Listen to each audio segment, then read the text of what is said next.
The June 11th, 2026 City of Friendswood Planning and Zoning Commission regular meeting is now called to order. We'll start with communications from the public. In order to comply with provisions of the Open Meetings Act, the commission may not deliberate on subjects discussed under this agenda item. However, the commission may direct such subjects to be placed on a later regular commission agenda for discussion and or possible action. Nobody here, so we'll go on to the consent agenda. These items are considered routine or ministerial in nature and will be enacted with one motion. There will be no separate discussion of items unless the commissioner so requests, in which case the item would be removed from the consent agenda and considered separately. Item A, consider approving the minutes of the regular meeting held Thursday, May 14th, 2026. Do we have a motion to approve? Motion to approve. Okay, Commissioner Rose, Commissioner Bounds. We have a motion and a second. All in favor? Motion passes.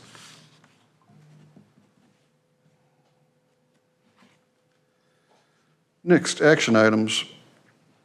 Item A, preliminary plat, Sherry Lane Phase 2 street dedication, approximately 800 feet of roadway. Consider approving the preliminary plat of Sherry Lane Phase 2 street dedication, a subdivision of 1.220 acres of land situated in the I and GN RR CO survey, Section 23, Abstract 624, City of Friendswood, Galveston County, Texas.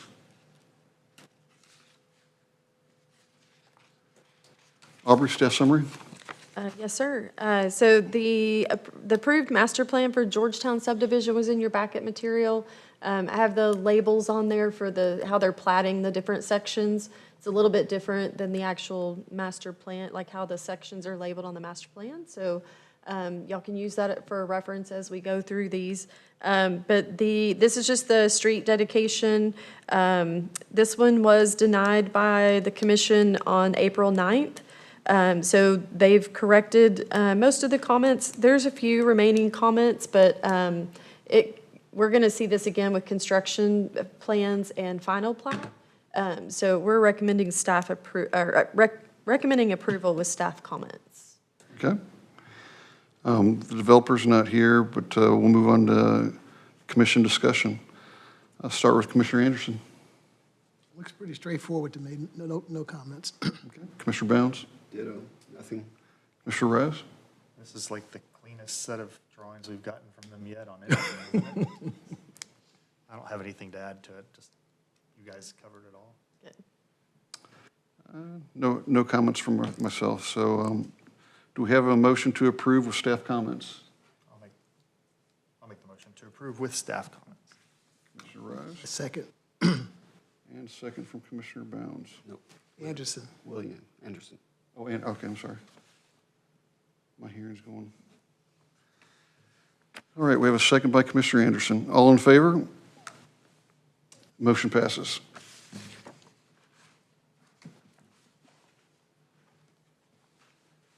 Item B, preliminary plat, Georgetown Boulevard Phase 2 street dedication, approximately 1,450 feet of roadway. Consider approving the preliminary plat of Georgetown Boulevard Phase 2 street dedication, a subdivision of 3.365 acres of land situated in the I and GN RR CO survey, Section 23, Abstract 624, City of Friendswood, Galveston County, Texas. Aubrey? Same on this one. We denied it in April as well.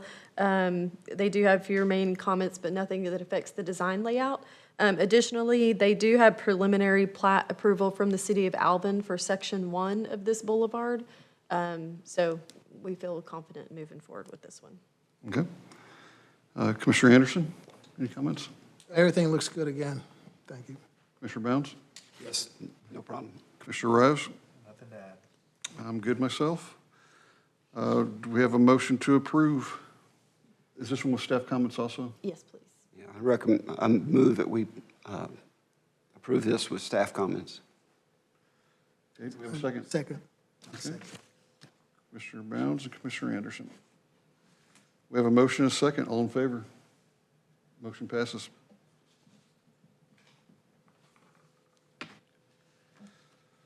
Next, item 5, discussion.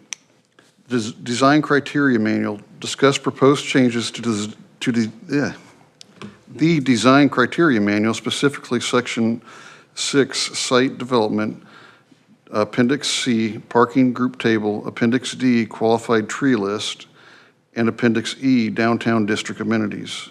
Aubrey, staff summary? Yes, so engineering is starting to look at the design criteria manual and make some updates to it. The sections that we provided in your backup material are the main sections that affect the commission. The engineering department is going to be updating the whole criteria manual and then holding a public hearing and then 2 readings of an ordinance with city council. Historically, the design criteria manual's been adopted by resolution, but state law has changed, so it does need to be adopted by ordinance. So this is just kind of a first overview. I was actually reviewing this today again, and I have more comments and questions. So, but just wanted to get this in front of y'all and give you a chance to take a look. Mainly the site development section, the main things are, I think there's some language that is better suited for some other codes.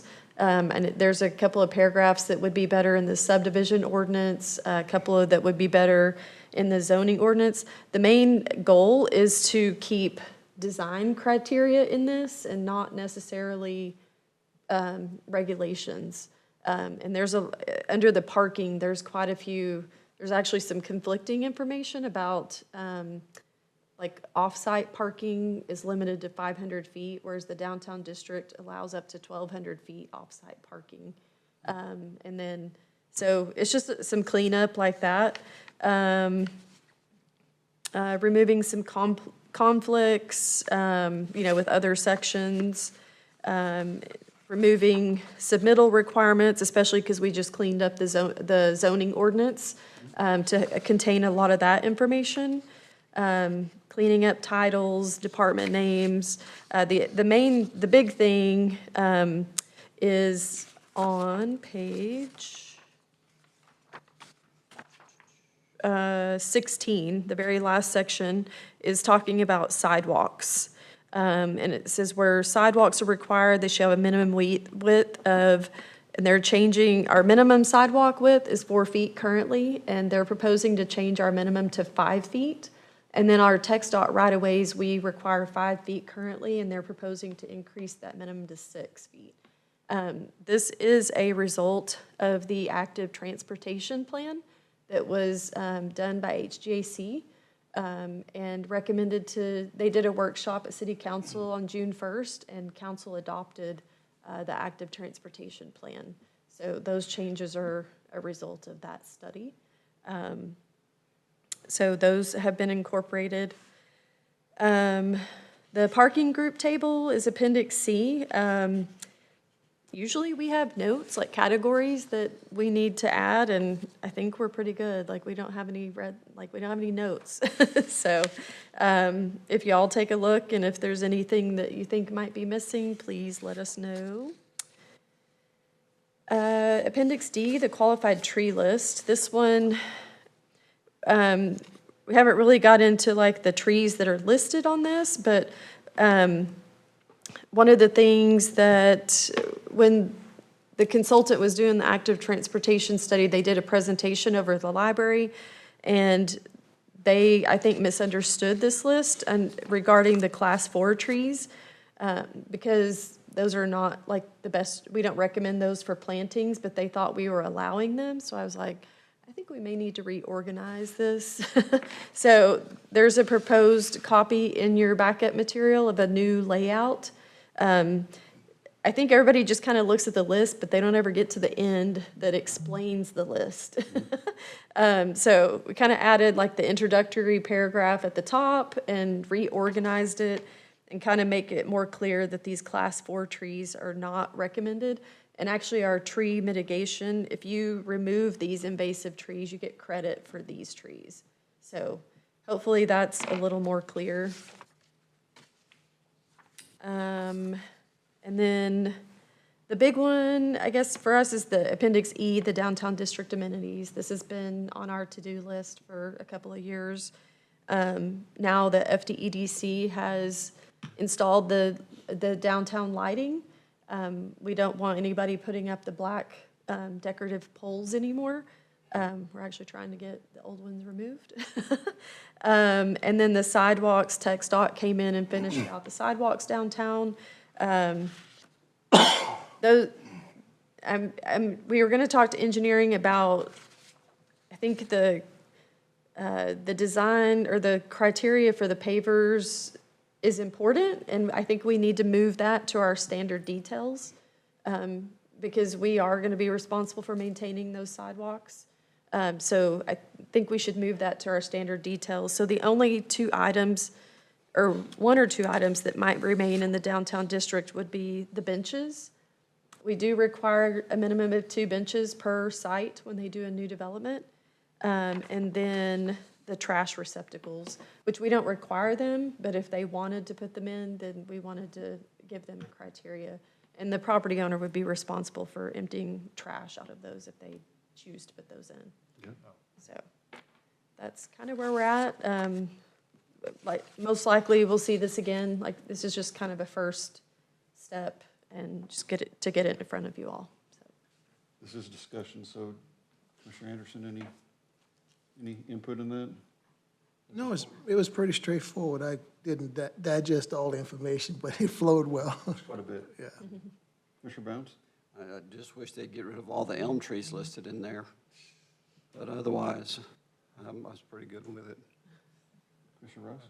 I don't have anything to add. This is a general question. It's not necessarily part of this, but on the light poles that were pre-existing, are those now the responsibility of the property owner to take down, or is the city taking those down? We've reached out to the property owners to request them to take them down. Okay. Some of them have reused them like elsewhere on their property, or if they have another, they own them, so that's the first step. I'm not sure where we will go from here. It was just curiosity. We have talked about maybe, like, the FDEDC has money, and we can remove them with the property owner's permission, and if they're located in the right-of-way, which some of them are, so that may be a next step. But we've, Stephen's contacted all of them to ask them to remove them. I have a related question. Go for it. So that's the lights that CEDC paid for, or whatever, they're all just on Friendswood Drive, right? They're not the rest of the downtown district. Right. So I read through this, but I didn't read through it with this question in mind, because it just popped in my head, was do we still have the standards for the off streets, the side streets? We never required no, we never required those on the side streets. The only thing that's required on the side streets is a 6-foot concrete sidewalk, a 10-foot landscape buffer with a tree every 25 feet. Okay. So the amenities were just the parkway down 518. Yeah, go ahead. No, Go ahead. No, just a quick question. On the ones that are removing the poles, is the city coming back and putting their poles in, or are they asking them to buy new poles and put there? No, the poles are already up. Oh, they're on. Yeah, all the lights are currently up, right? Yeah, all the new brown the new brown light fixtures. Yeah, but the ones that are still need to be removed? We've asked those property owners to remove them. Right, but is the city coming back to put theirs in, or are they asking them to buy another? No, they're just going away. Okay. They're obsolete now. Yeah. I think there may be 4 or 5 property owners that 4 or 5 light poles, new poles that have not been installed because we couldn't get easements from the property owners. So it's still on their list. They're going to continue to try and work on those and still get them installed at some point. But at this point, we haven't had any movement from property owners. My only other comment, I just like to make sure that we just try references where we can, as opposed to, in the past, we've ended up with conflicting information in different documents, and just trying to avoid that. Yes. Okay. Next, communications. Receive an update on staff from approved site plans. Aubrey? So this is just going to be a placeholder on the agenda going forward, so we didn't, can keep you all informed of any site plans that we do approve at the staff level. But I'm happy to report we don't have any this month. Made it easy. Item B, receive an update regarding the comprehensive plan update, a Resilient Communities Project RCP grant from the General Land Office. Aubrey? Nothing new from the last meeting. The consultant's working on formulating the plan now. They're going to start sending like 3 chapters at a time over the summer. So as we get it, we can get the planning subcommittee together and get it reviewed. And I guess, would y'all, I think it'd be easier for the whole commission to kind of digest that a few chapters at a time. So if y'all are okay with it, once the planning subcommittee takes a look, we'll bring those chapters to the full committee, commission for review as well, so we can just kind of stay on top of it and kind of. I think that would make it easier to keep people's information. Yeah, so that's the plan. I haven't received anything yet, but I'll keep you posted. All right, item C, announcement of the Planning and Zoning Commission regular meetings for Thursday, June 25th, 2026, and Thursday, July 9th, 2026. Item D, receive the May 2026 DRC report and business report. It's all in our backup material, but Aubrey, you have anything you want to add on that? No, sir. Okay. City council updates from a liaison is not present today. We'll continue with communications and comments from our commissioners. We'll start with Commissioner Rise this time. I don't really have much to say today. Okay. Commissioner Bounds. As always, thank you for everybody's support. Really appreciate what you do. Keep us going. Thank you. Commissioner Anderson. Pretty much ditto. It was everything was laid out really well and easy to understand. Thank you. Probably the biggest thing right now is just we do have a new commissioner. She's actually in the audience right now. So she'll be joining us next month. She was approved at council this last meeting, so welcome aboard. She doesn't have enough to do. All right, now staff, Aubrey. So I sent out an email this week, August 20th and 21st, the Texas Municipal League will be hosting a land use conference. So you're all invited to attend. It will be in Round Rock. I think it's like all day Thursday and then half a day Friday. So you would need to travel on Wednesday, and then I think it ends at around noon on Friday. Yeah. So just respond to that email if you can go, and we'll get your travel set up and all that good stuff. Is it worth going to? I mean, I haven't been, so is it worth going to? So Becky and I have never been to this one, so I think we may go with y'all if we're gonna. We haven't been, so it was some good topics. Is there gonna be another wine night? I might go. I'm sure we can make that happen. The very last session, I remember, is the shot clock stuff. I mean, I think it's there's some good topics. I mean, impact fees, development agreements. It's a lot, but I think it'd be great if y'all could go. Okay, thank you. Mm-hmm. Good? Yep. Becky? And Karen?